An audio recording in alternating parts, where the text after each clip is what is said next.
पेश है हिंदी जबान में अपडेट। भारतीय जनता पार्टी ने निर्वाचनों से पहले बार बार मुसलमान दमन के फॉर्मूले का बड़ा सफल प्रयोग किया है। मुस्लिम विरोधी घृणा भारत में निर्वाचनों को आकार दे रही है। भारत के उत्तर प्रदेश राज्य में निर्वाचनों ने मुस्लिम विरोधी घृणा को और अधिक बढ़ा दिया है। मोदी तथा उसके पिट्ठुओं ने हिंदू वोट प्राप्त करने के लिए सांप्रदायिकता को और अधिक तेज कर दिया है। उत्तर प्रदेश निर्वाचनों के मध्य भारतीय जनता पार्टी नेता हिंदू वोट प्राप्त करने के लिए निरंतर मुसलमानों के विरुद्ध हेट स्पीचेज में व्यस्त हैं।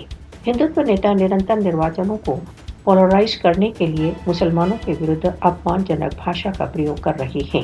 भारतीय जनता पार्टी अपने मुस्लिम विरोधी हिंदुत्व राजनीति द्वारा हिंदू वोटों को प्राप्त करने का प्रयत्न कर रही है। भारतीय जनता पार्टी उत्तर प्रदेश तथा अन्य भारतीय राज्यों में हिंदुओं को वोटों के एकीकरण को निर्वाचनों में सफलता का आधार देख रही है। मुसलमानों के विरुद्ध घृणा मोदी के भारत में एक नवीन मान बन चुका है। भारत में मोदी के शासन में मुस्लिम आइडेंटिटी खतरे में है।